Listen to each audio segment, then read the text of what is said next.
Hello, in this video we're going to derive the derivatives of the inverse trig functions. And before we start, I want to show you the graphs of the inverse of the trig functions and how they're derived, and then we'll jump right into the derivatives. And so if we look at the graphs, we'll just look at these three first. Whenever you know the function test back in high school, to be a function, you have to pass the vertical line test. Well, to be an inverse function, you have to pass the vertical line test and the horizontal line test. And so if this is the graph of the arc sine function. So if you think about it, the sine, you take the sine of angles and you get a number. So the arc sine takes a number and puts out an angle. Okay, so these are the angles. These are numbers that you put in and you get an angle. So the inverse, this is arc sine and this is the sine function. So you know, everyone knows the sine function goes up and down throughout. But once it starts coming back down, then it's not going to pass the vertical line test. So you have to cut it off at a spot. And where do you cut it off? You cut it off where the absolute value of the angle is smallest. Okay? So if we pick any point along here and find the closest value to the sine graph, then we use that as our domain for the sine function, which is the range of the arc sine function. So once it goes back down, you know, we could, this point here, you know, the closest spot is here, but we could go way out and eventually find a spot on the sine function, but we limit it to the absolute value, the smallest absolute value. Okay, anyway, so that's how it's determined. So this is the arc cosine, and arc means the inverse cosine. Some would write that COS with the minus sign in front of it. And but I like arc sine because the sometimes we'll write cosine squared, and then that, you know, and the minus one, is that really the reciprocal of the cosine, or is it, you know? And so arc sine leaves the ambiguity out, where it's the inverse function of the cosine. And so here the cosine starts at 1 and does this, and so the closest absolute values would be this range. Arc tangent, you know, has horizontal asymptotes at pi over 2 and negative pi over 2. So this is the arc tangent. The tangent looks like this, and then it repeats itself, and then zzz, over here. So this is the range. And then we do the same thing with the cotangent, or the arc cotangent, arc cosecant, and arc secant. We find the ranges. Now the cotangent is similar to tangent, that it's this S looking thing and it just keeps repeating. So this is the plot, and the arc cosecant, notice that there's no input values between 1 and negative 1. It goes here and here, and that's because when you look at the cosecant function, it's a bunch of u's and upside down u's that go out, and then the closest, if we pick a value here, the closest angle is over this range, and we never get values between 1 and negative 1.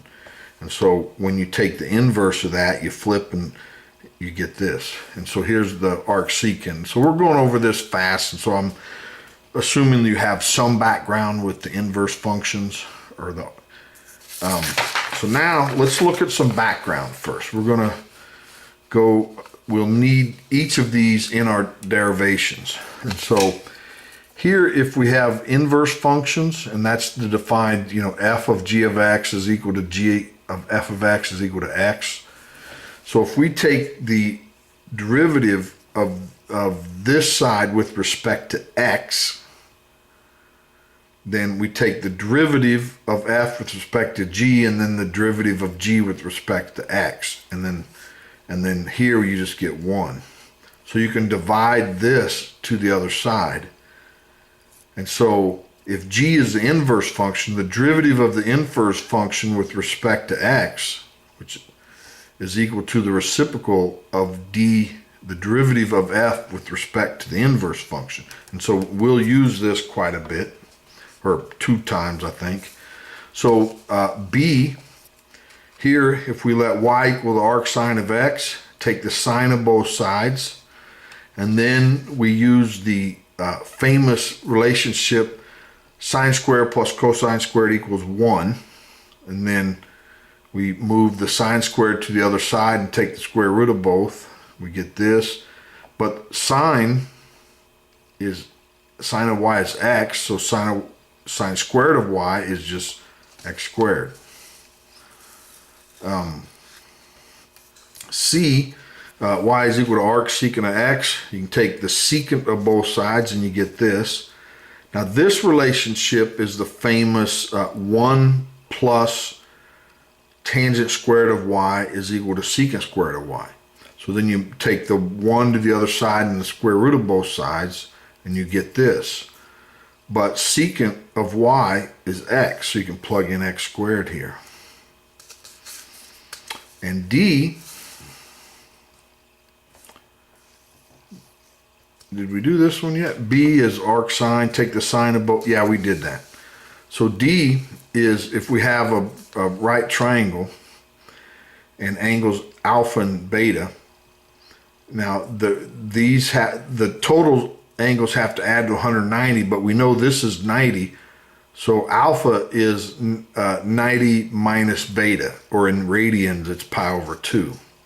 So then if we look at the arc cotangent of x, so that is x over 1, you get alpha back. But if we take the arc tangent of beta, that's x over 1, so you get beta. Arc tangent of x is beta. And then this relationship holds. And we can do that here with arc secant and arc cosecant and arc secant, where alpha is the arc secant of x, which is x over 1, and then the arc secant of x is beta. And again, this is background, so you'll have to, if that's confusing, you'll have to kind of look that up and study it on your own. I don't want the video too long. And then also we're going to use this, that the arc cosine of x is alpha in this situation, and arc sine of x is beta. Okay, so now let's jump right into the derivatives. So ignore this side, we're going to do 1 first. So let y equal the arc sine of x. And then if we take the sine of both sides, we get this. Then let's take the derivative of both sides with respect to x. So this side, we just get 1. And here we have to take the derivative of the sine of y and then times the derivative of y. And that's what this is. Derivative of sine is cosine of y, and then we take the derivative with respect of y with respect to x. Well, we divide this to the other side and we get this relationship, but according to background B, this is 1 over 1 minus x squared, square root of that. So that's the answer. The derivative of arc sine of x is 1 over the radical 1 minus x squared. And then the derivative of arc cosine of x, we use background D3, that this piece here is equal to this. Well, the derivative of a constant 0, and then that minus comes out front. We're taking the derivative of arc sine, which we found to be this. So that's the derivative of arc cosine. Now, arc tangent is, if we let y be arc tangent, and take tangent of both sides, we get tan of y is equal to x. So that's just standard inverse theory, or inverse functions. So here we're letting g be arctangent and f be tangent, so they're inverses of each other, and that may help you when you go back and look at background A. So the derivative of the arctangent of f is 1 over the derivative of tangent with respect to y, the input. Well, the derivative of tangent y is secant squared of y. Well, the famous identity secant squared of y is 1 plus tangent squared of y, but tangent of y is x, so it's x squared. And so that's the answer. The derivative of arctangent of x is 1 over 1 plus x squared. Now here we use we're going to use identity D1. So the derivative of arc cotangent of x, so this piece is equal to pi over 2 minus arctangent of x. And then when we take this derivative with respect to x, this drops out and the minus comes out front, and we already found the derivative of arctangent, and so we're left with this. Arcsecant, let y equal that, and then take the secant of both sides, we get this. And then we're going to use background A. So the derivative of arcsecant of x is 1 over the derivative of secant with respect to the input. Well, the derivative of secant of y is secant of y times tangent of y. Now, the thing that you have to kind of think about here is arcsecant is defined in the first and second quadrant. So if we're in the first quadrant, tangent and secant are both positive, so this is a positive number. And if we're in the second quadrant, this is negative and this is negative, so negative times negative is positive. So this result is always positive, so we have to make sure that this result is positive. So that's where the absolute value of x comes into play. We have to make sure that this is positive. So that's the answer. Derivative arcsecant of x is this. Now, the derivative of the arccosecant of x, we're going to use identity D2, where this piece is equal to pi over 2 minus arcsecant of x. And that's 0 with derivative with respect to x. The minus comes out front, and then we just found the derivative of arcsecant of x to be this, so it's a minus out front, and that's the answer. And so that's the derivative of the 6 trigonometric inverse functions.